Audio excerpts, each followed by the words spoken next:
Welcome to the COVI Way, the podcast where we break down the intersection of people and technology, because IT shouldn't just be about fixing problems. It's about enabling people to do their best work. I'm Cody Lentz, the VP of Sales at COVI, and today we're discussing the ensemble behind marketing with story brand expert PJ Towle, founder of 43 Creative. PJ has been providing strategic creative direction to organizations since 2004, and over 20 years, he's been ingrained in philosophical changes for marketing leaders and developing quite the niche for creating successful, creative marketing plans.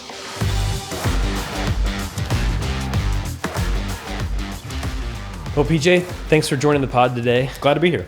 How you doing? Just fine. Yeah. Tired, but have a coffee.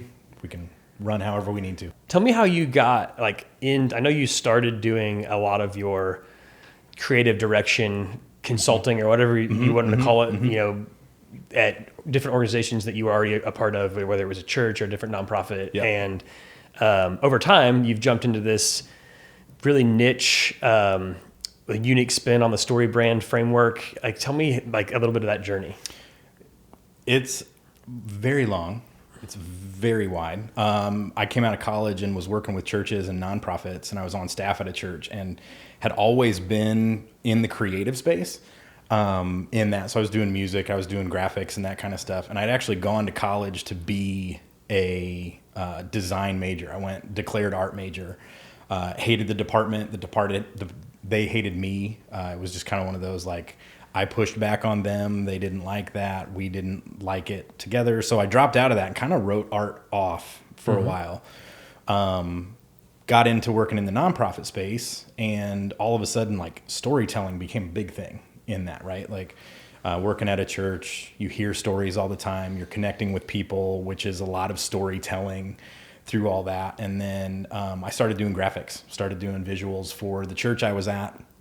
And in that process, kind of reignited my love for art and brand and all of that kind of stuff. And so in 2007, I actually started a business with a friend of mine who was doing the same thing, who was a teacher. And so we started a design business together that was really focused on helping nonprofits in particular with their branding, with their visual storytelling. We did some video work back then, but the main focus on that was brand, logo, brand identity kinds of things. Through all of that, I'm working with all these different companies and different people that have these really interesting life stories that they're connecting into their workspace as well. And so through that, I ended up finding just this spot where I'm I want to know about you. So even you think about when you and I connected, and full transparency, I know that's something you guys do on the podcast is I did your website for COVI, and so when we started working on that, I loved getting to know your story and Dave's story and building relationships first. And I found just this really interesting spot in that all the way back in 2007. Where I'm working with people that I know, but I'm hearing new parts of who they are. And so fast forward a number of years, and I'm on staff at a couple of different churches through that time, and really just felt like we were exiting a role in ministry, and I needed something to do to pay the bills. And so in 2014, I leaned into the business end of things full time. I'd since gone out on my own. My business partner from before got into print. And so he was running some print stuff with different companies and schools, primarily with yearbooks, doing school yearbooks. Oh, wow. I guess that's still a thing. Yeah, it is. I mean, my kids get one pay every for year. them. Yeah, every year. And then the retouching of the photos. That's another thing we pay for every year because we don't want the kids to look back and be like, "Oh, I look so bad as that's a my sophomore favorite in high school." I the bangs right here and the lines behind the background. Oh, the shutter blinds. Shutter lines. Everybody had those. Oh man, yeah, those are and sitting on the stool funny so that you can track that. But anyway, so he had started doing that. So I was really focusing on this brand management and brand identity stuff with people. And so in 14 leaned into it full time, and just through connections that I had with people, my client book filled up really fast. And so really since 2014, so now we're 11 years in, I'm sorry, that's not 2014. It was 2018. Let me get those numbers right for you. 2018, I leaned into that full time. So what does that put us at? Numbers is hard. Is that 7 years now? 7.5 years almost? Oh, yeah. that I've been working in that space full time. And so, it really, the backstory is I needed to pay my bills.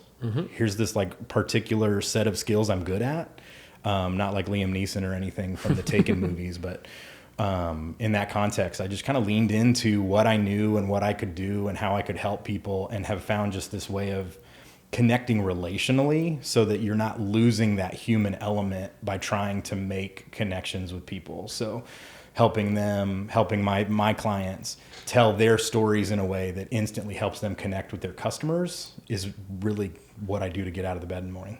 Yeah. As a client, I experienced that, like, you were trying to ensure our brand was a person. Yeah.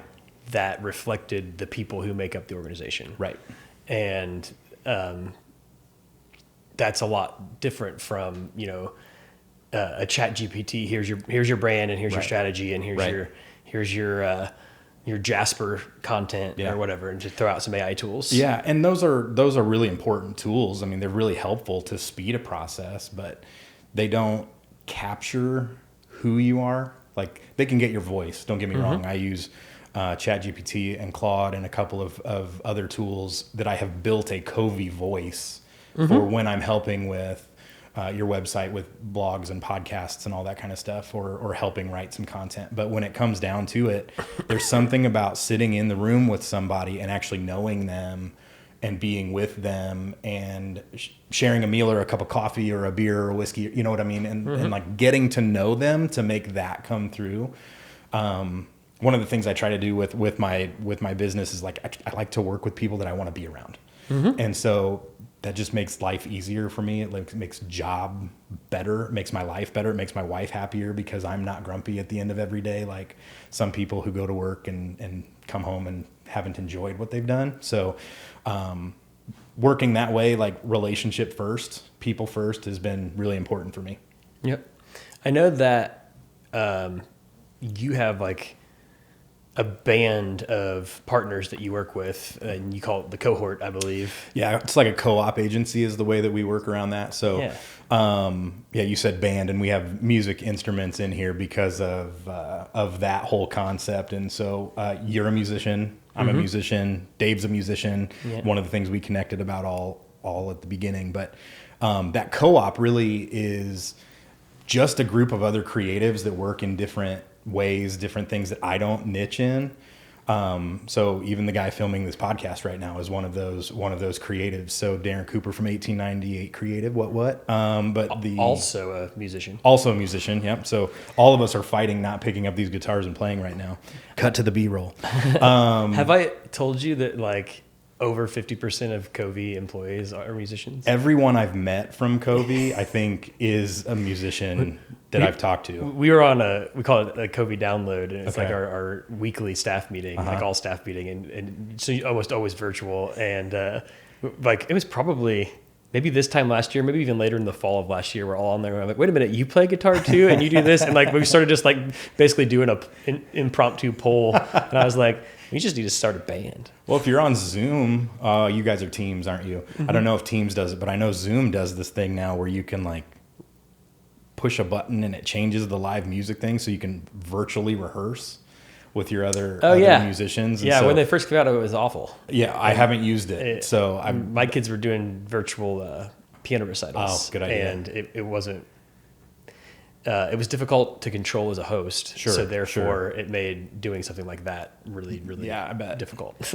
But that co-op, back to content where we're actually going, that co-op really works in a way that like I'm not the video guy, but Darren is. And so when a project comes to me, I can say, what do we need to do? What do we need to do to tell your brand story? How do we need to work this out? Oh, you need video? Great, I have a guy for that. Yeah. Or if there's a website build that somebody wants built in a platform that I don't use, and I have partners that can help me with that. And social media, there's a love-hate relationship with that. And so I think everybody has a love-hate relationship with social media. That's true.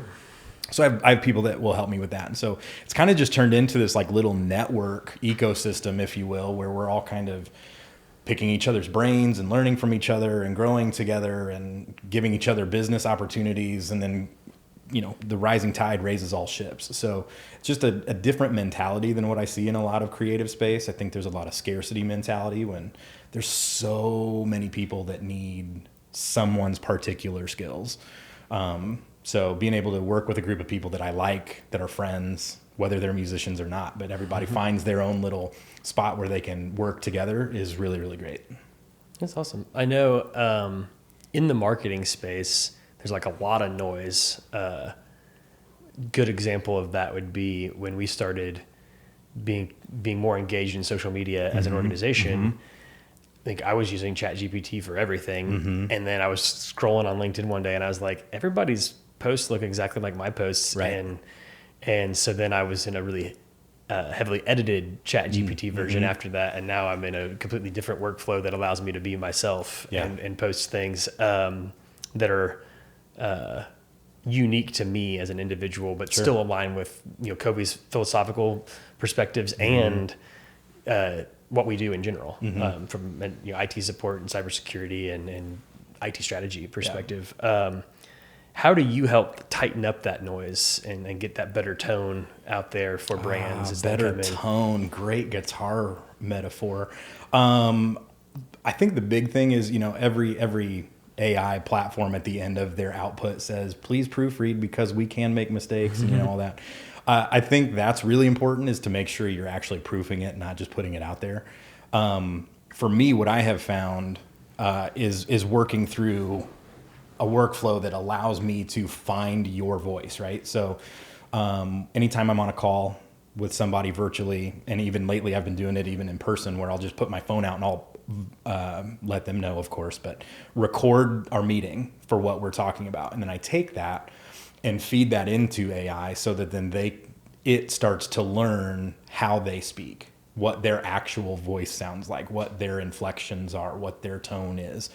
And then from that perspective, then I'll feed that into another tool that will help me actually identify like the character archetype like they work with. Are they a caregiver? Are they an everyman? Are they a sage? There's all these different archetypes in character and story development. And so then I can take that and build some prompts, build some documents that I can feed into project knowledge on the different AI platforms, and then things can just roll out. So now, perfect example is, you guys are a handful of episodes into your COVI podcast.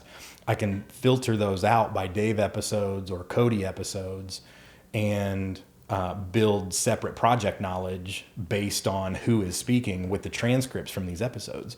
So then things start to sound the same. They start to sound like Dave, or they start to sound like you. And in that process, the constant tweak that happens is between the person who the voice is supposed to sound like, myself, and the AI, or whichever of these partners is involved in that. And so we can get a little workflow that works in that pretty well. But again, it's that human element that isn't getting missed. I know that's something you guys are really big about with your IT strategy, is that it's, tech that works for people and with people, not just becomes a problem.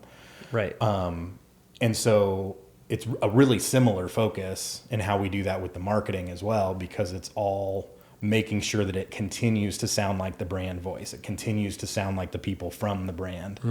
And then of course you can work the prompts that are like, be a critical thinker. That's a big one I've been using lately. Don't just be a yes man. Don't just give me everything that I need and agree with everything I say, but actually put critical thought into this. That's been a big one.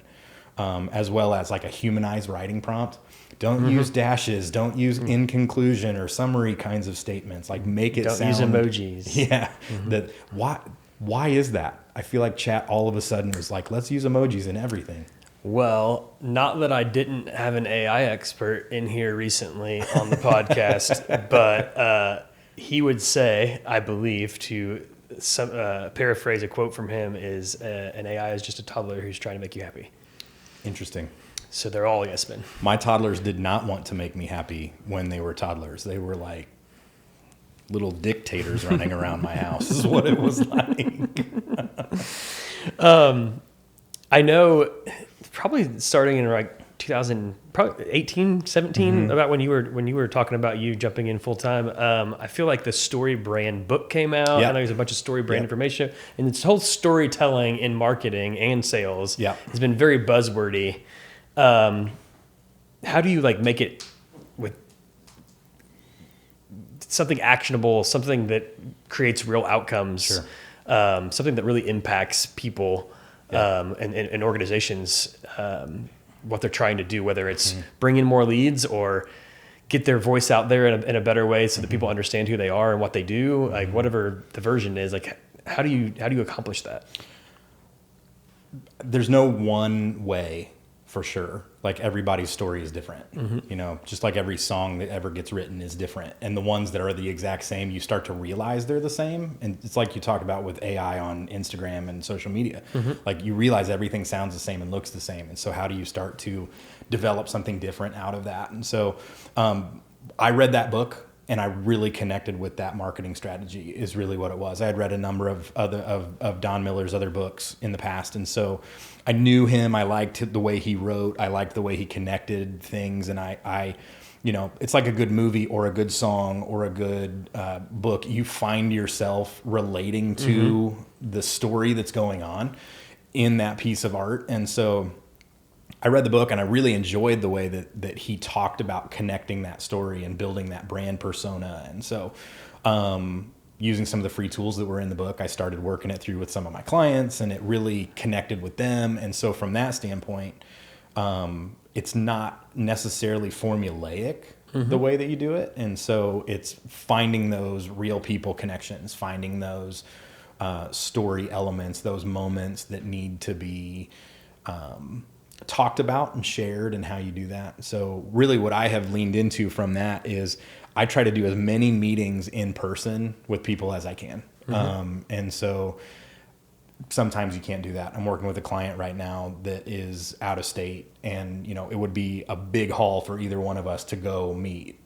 So we do a lot virtually, but then, you know, you're seeing what my house is like. You're seeing what my studio that I work from is like. I'm seeing his space. He's giving me tours of spaces. And so there's ways you can get around some of that, but I really try to do a lot of it in person because I feel like something happens when you're together. You know, the old, we were talking about Starbucks earlier, the old like third place concept that Starbucks used to run after. I don't know if you're familiar with this. So, you know, everybody has places that are in their life, you know, usually work and home are the two biggest places that people go. And so Starbucks really set out before they were on every street corner everywhere. Their concept was let's create third spaces. So you get to know the people that are working in the store. They get to know you. It's like Cheers, you know, where everybody knows your name and they yell Norm as they're all walking in. Yeah, that's a pool. Yeah, that it is. Actually, my wife and I are watching Cheers through right now. She has never seen it, and so we're watching it from the get-go.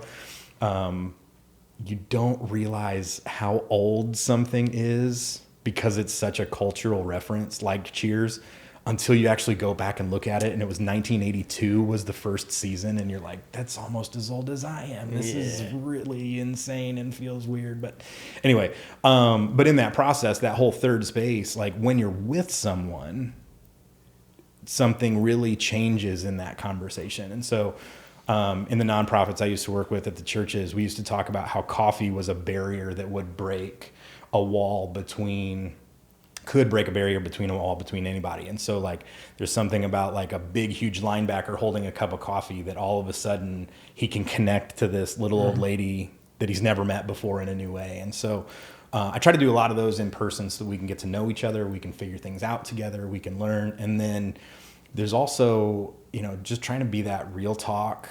I mean, I know I might not be your marketing guy. I may not be the guy that you want to work with long term, but I might know the guy who is. So let me help connect. And so and whether that's through that co-op or not, but there's something in that piece that being able to walk alongside someone helps learn the story in a different way.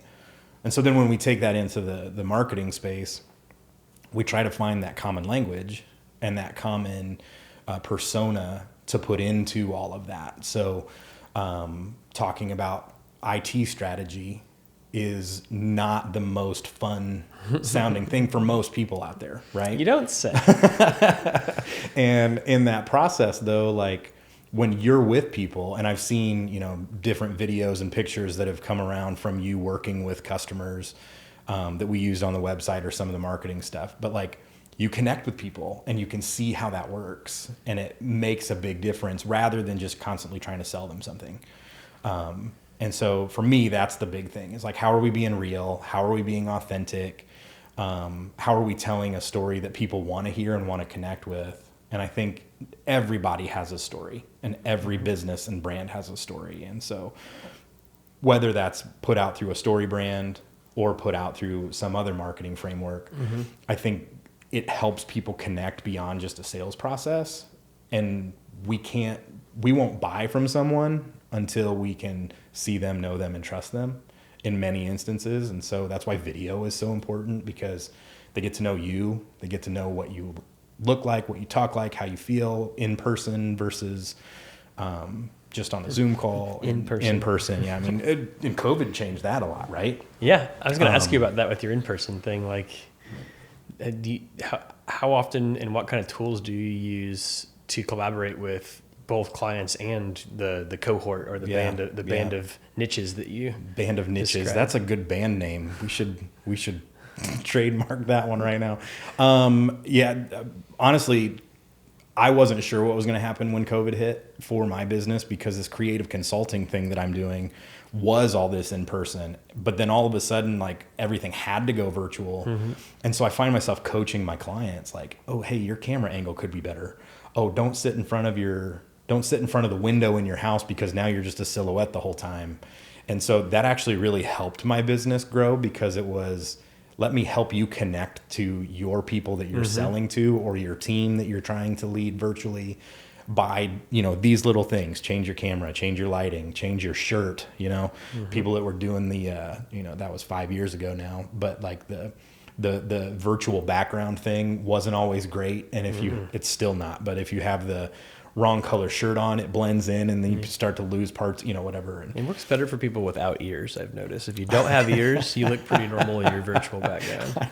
I just don't. I have a little process that I set up that was, good depth of field in my camera, so my studio blurs out really well in the background. And that's what actually started the consulting stuff on that, was people started saying, oh, I didn't realize I was going to be on a podcast on this Zoom call today. I'm like, oh no, but I can show you how to do this if you want. So we worked some of that. And so that actually really helped my business, because it was this concept of, how do you figure out in person when you can't be in person? And so now that things are back to normal for the most part, I mean, normal is an operative word, I guess, but as things have continued to grow that way, and more is being done virtually and remotely, you still want to figure out how to have those moments of, togetherness, even when you can't be your download, and being able to run that poll and have a conversation that's open-ended and real, and is really, really important. And so Zoom is a big one for me. Google Drive, Dropbox, for storage, those things are really big. Creative Cloud from Adobe is a big one for me. I started working with a systems guy here a little over a year ago, that I was already using Asana for my project management, but like, he laid into it so well and showed me these processes that for me, it's like, I live in Asana. Like, if it's not in Asana, I almost missed picking my kids up from something the other day because it wasn't in my Asana calendar. It was on my personal calendar, but it wasn't in Asana. And I was like, oh shoot, I'm going to be in big trouble with my wife. And so luckily she called to remind me right before I needed to leave. So that was a big help. I think my favorite pseudo tech tip here. My favorite. Is that a new segment in the show? The pseudo tech tip? Micro tech tip interruption.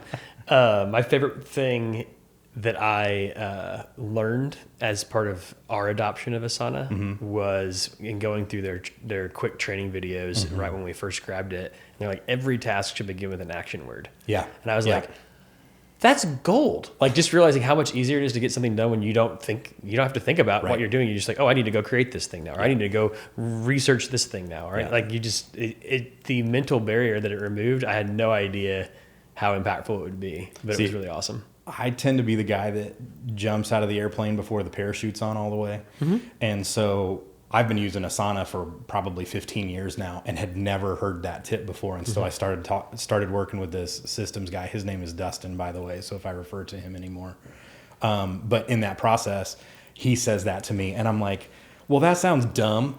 Because like now I have to think about what action word to use, and I find myself constantly doing like create or research or develop, but now I've found these like few that make sense, and it gets me in the right headspace to know that I need to go do it. And so you can triage your tasks by where your brain is at the time. Yeah. Like if I'm in a creative flow, I'll go to all my create tasks. Yeah. I don't even filter it. I just do a quick eye search and go. That's a good idea though. I hadn't thought about like running a filter to do that. So.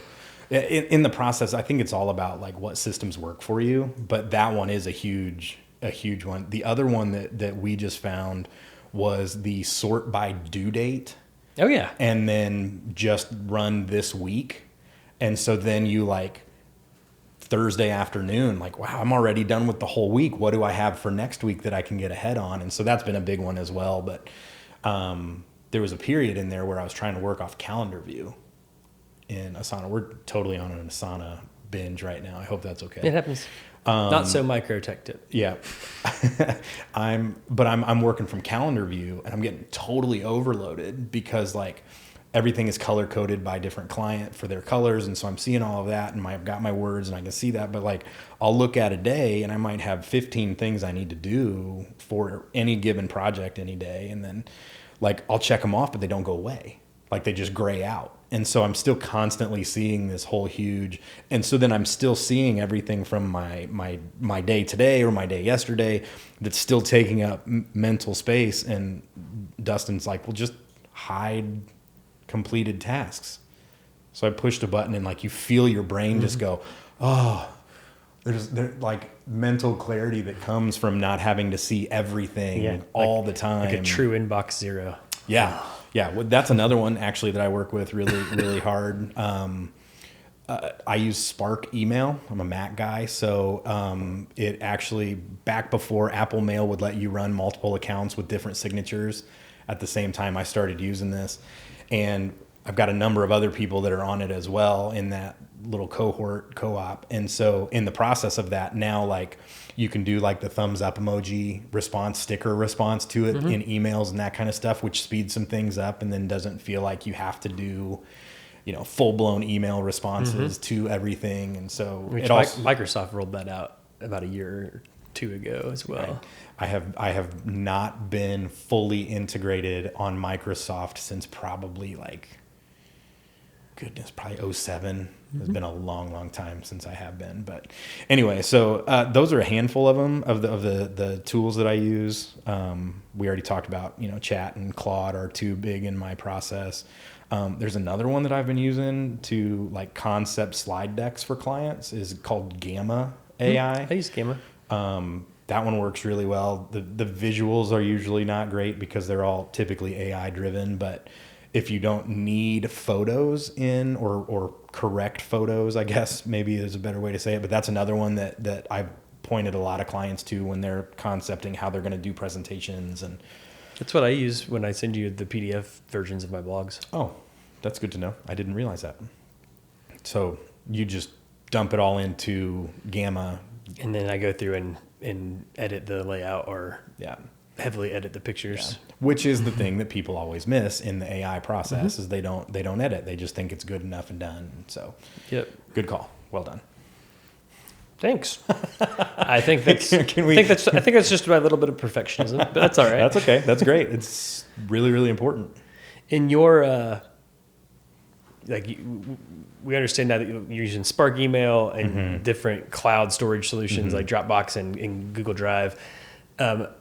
When you were, I'm going to use the term building out with, you know, pencil here and not pen, but when you were building out that cohort, more like connecting all those dots together, I know you didn't focus on like a bunch of generalists that were just going to come together and help with capacity and all of that. How are you identifying their like subject matter expertise and getting that into your 1980s Rolodex for when to call who and all that? A lot of it came out of just out of relationship. So a lot of us were actually on staff with churches or nonprofits in different capacities before. So one friend in particular, she's a graphic designer, photographer, and Squarespace web designer. So like I do all of those things too, but like the way she does photo is different than what I do for photo. And so because I've watched her and been around her for so many years, like I can say, Kristen, I need you for this kind of photo shoot, so come with me, versus, oh yeah, it's, I worked in a photo studio in high school and college and was the second shooter at weddings, like the candid guy. So like I'm way better at that. And she's way better at the like posed portrait photography, or like developing the process of what needs to happen for something, where I'm just like the guy that's I did a shoot last weekend and took 1,000 pictures in 4 hours, because it's just take everything and see what you get.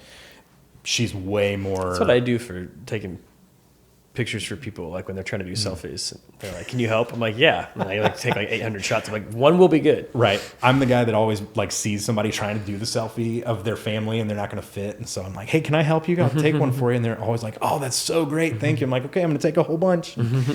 Now this way. I'm sure I embarrass my kids immensely when I do that, but that's part of the joys of parenting. Oh yeah. Embarrassing your kids is a joy for sure. When we, find the people that do those things, the different things, and work those out to help them, find who the right people are in the Rolodex. It really does boil down to relationship. So, if SEO is another big one that we work with, and I have a couple of partners that do that, but they do it differently, but it's still kind of the same. So like figuring out who's going to be a better fit for which client and how that works is really how that boils down.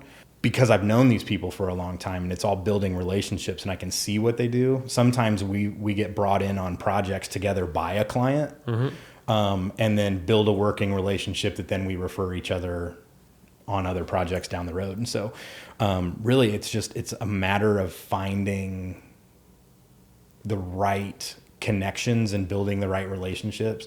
People that have that scarcity mindset are probably not going to work real well with me, because I will share anything and everything. Like, here's what I do. Here's my process.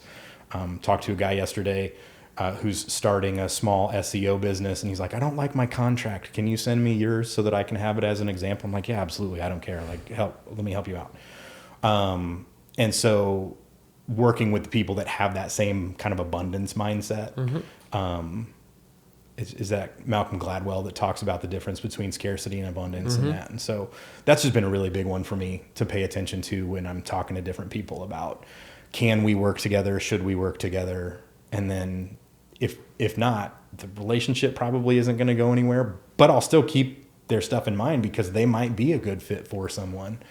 There was a company that I did some branding for a handful of years ago, and was at the end of my contract, and they wanted to look at re-upping, and I'm like, I'm not able to right now because of some other projects that I have. And they're like, well, we really need XYZ. I'm like, cool. Talk to this person who's a friend of mine who can run after that. And now they are his biggest client. And so it was a win for the company. It was a win for my friend. Therefore, it was a win for you. It was a win for me because it was all about relationship building. And so they now, when I see them and talk to them, they're always like, man, thanks for building that connect, because it's been so great for all of us. I'm like, that is a win in my book. Tell me about one of your favorite projects. Well, the COVI website was one of my all-time favorite websites. Got to be the top. Come on. I love that brand, like starting brands.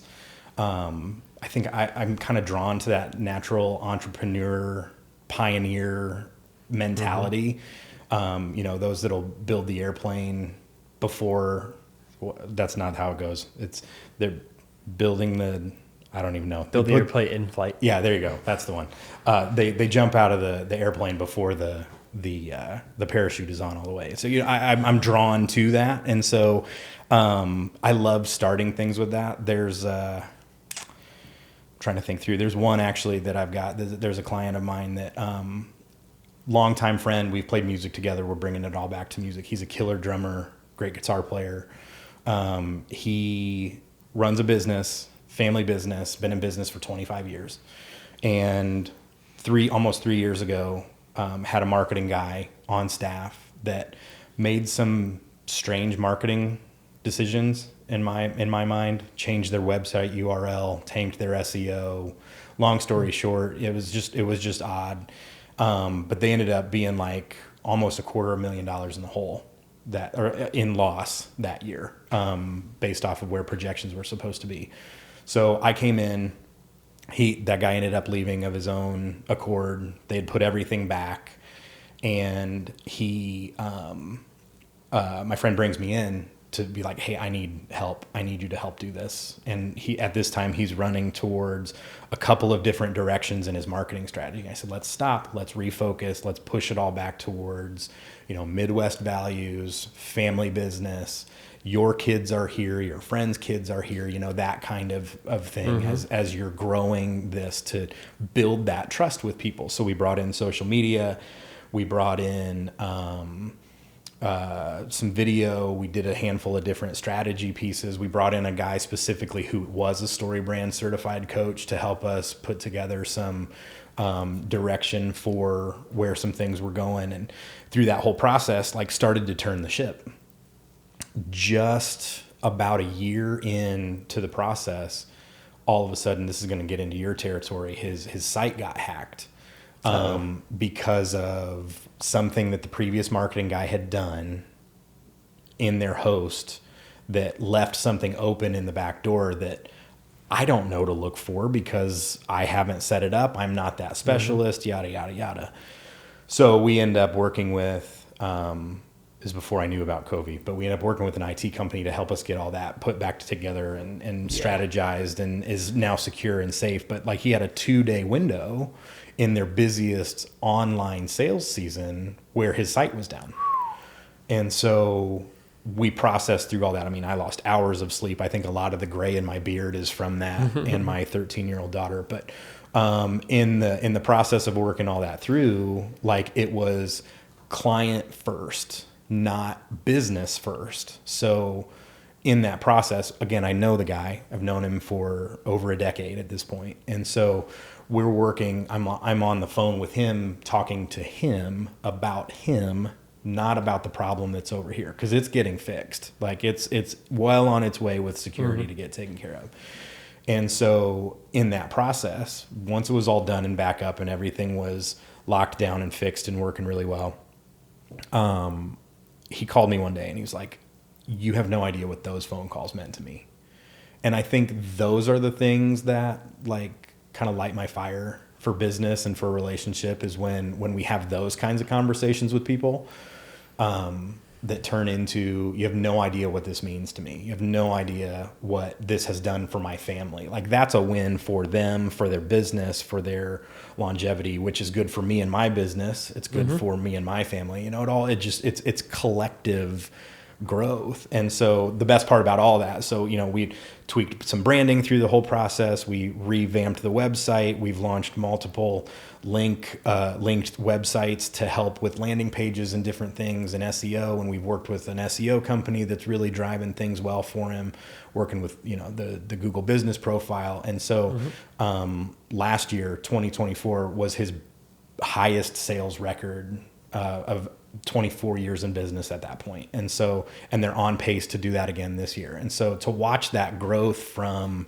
here's my loss, tangible numbers, to here's the 1.4 million we did last year in a 2-year time span. It's not instantaneous, but to watch that growth over a 2-year span and be building that relationship and be helping him grow the business and be helping them relationally build their culture internally and externally as well. Those are the kinds of projects that I love. Yeah, that's awesome.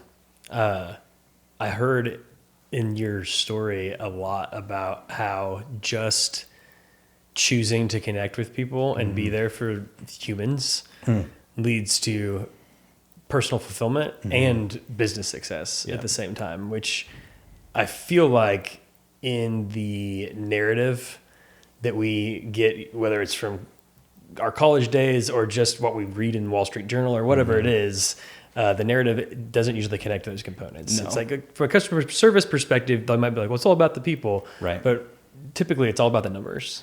Yeah, but I think everything about what we do in business is about the people, even the numbers. Like when you really break it down, people say you pay attention to what you care about.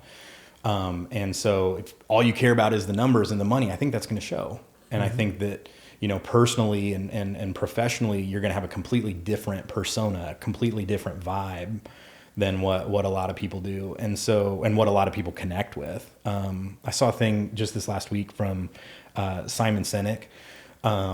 He was talking about, he was having dinner at a friend's house and went over to her apartment, and he says, so how you doing this week? And she says, I was really, really struggling this week. And he goes, well, why didn't you call me? And she goes, I did. And he pulls out his phone and shows the camera in this clip. He's like, no, you didn't call me. Like it's not here. And she said, well, I texted you. And so he pulled up the text and he's like, you mean these 3 texts of, hey, are you busy for dinner Thursday night? Hey, what do you like to eat? The way you always text me. And he said, she's like, they stopped and they had this conversation. They came up with this little shorthand that's like, when you need me, let's come up with our shorthand and figure this out. And we can talk about it because I will put my things down to be there for you. And he said, it takes 8 minutes for somebody to connect and feel connected to so that they're not feeling alone. And I'm like, 8 minutes is nothing. And so that's their shorthand is like, hey, can I have 8 minutes of your time? He said, I will walk away from a meeting for 8 minutes to be able to talk to this person about whatever is going on. So it was a challenge to find ways to connect with people, to find out where they really are and how they're really operating. And so to me, that process is kind of natural. If you're into the DISC profiles, I am 100% I, like influencer, like love relationships before anything else. But then my secondary characteristic is really high D in dominance. And so I'm like 90% in that. And so like I will have a clear mind direction of where we want to go, but I'll put it through my filter of relationship first. But then I will flip that in my adapted. And so I will say, no, this is the way that we're going. And then once that adapted moment where I'm under stress or whatever peels back a little bit, I always then turn back to the I and go back and be like, okay, are we okay? Are you okay? How are we? Let's figure this out and take the 8 minutes and whatever. Yeah. So I think when you put people first in that and put their process, their mentality, making that real connect, it just makes everything better. Yeah. What's next for you in 43? Oh, goodness. Well, next on my docket today is to go have lunch. But really, it's kind of the what's next. So a lot of my business right now is fractional CMO work. And so that co-op really helps with that, right? Because I can kind of farm things out and talk with different people and bring them in on different projects. And so I have a couple of let's call them pitches, which I hate calling them that, but proposals out to people about doing some fractional CMO over the next 12 months or so on a couple of businesses. One that's a startup, one that's already existing and already running business. And so like going out and learning what they do, how they do it, the song that they sing, if you want to go back to the music metaphor, to figure out how we can amplify their brand is kind of what's next for me. So growth mindset on my front is looking at what my next, whether it's a co-op, another co-op person that I need to bring in, or is this no, I'm kind of at the point where I need to start hiring people, which is super scary.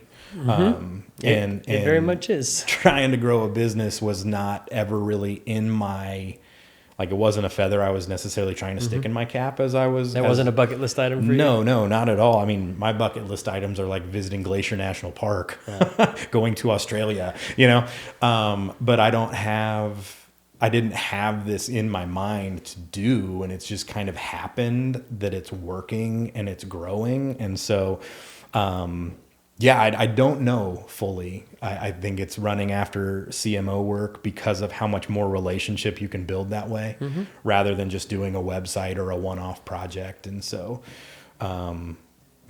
that's where I think things are going, but we're also kind of in the process of working out like, what's my 5-year plan? What's my 10-year plan look like? I look at it, I've got a kid going to college in 2 years. Isn't that crazy? One going 3 years after that. So I'm like, I know I don't want them to walk out with tons and tons of college debt. So that, those are all the things that are playing in the back of your mind as you're trying to build a business, is what do I need to do to, support my family and then support my kids so that then they can support themselves, and how do I make them functional members of society, and all the things kind of run together in a really strange way. You mentioned, with the website hack that's where like COVI would come in with like domain management or whatever. And, in what you're talking about right now, I'm thinking of, there's a part of the way that I consult strategically for technology for people is understanding what their end goal is for the business. And like you said, getting to understand how things work and why they work that way and all that, that's all part of building that strategy. But starting with outcome first, one of my favorite memories with a smaller client, when I asked the question, like, well, what's success look like for you? And he's like, well, I kind of want to franchise this and then get it to where I'm not actually working in the business anymore. But like, really, I just want to make sure that my retirement's good to go and my kid gets through school. And I think I could help them with the down payment on the house. I think those were like the big things. So the way that you develop, I'm assuming this is the same in marketing, so correct me if I'm wrong, but from a technology perspective or an IT perspective, the way that I would strategically advise them is a little bit different than somebody who's trying to grow a staff of 50 from a staff of 5. Totally. This is, I want to stay a staff of 5 and scale by outsourcing or scale by secession. And like, that's a whole different plan, because I mean, Windows 10 expires here in a couple months. I'm not going to tell you that it makes a lot of sense for you to buy 500 new computers if you're just going to sell your business in December. Right. We're going to find a different way, even though the best long-term technical move is to put a new computer in place, more likely than not. For that particular organization, that is not the best move. Well, I think that's why I like COVI's process. I mean, to nerd out, I don't know if everybody knows this, and this was not planned in our conversation, but like, I love the COVI logo, which I did not create, right? Like, this co is greater than I. Like, you are working that and you live that out in a way when you do that kind of thing. And so I think, at least for me, absolutely, it's the same in marketing, because the right thing might be a full-blown new website that you're spending, $25,000 on, but maybe what you really need is just a cleanup. You just need a fresh coat of paint. You might not need to do the full-blown thing for the long term, because you don't know what's coming and they don't know what's coming. And I think some of that ambiguity is okay.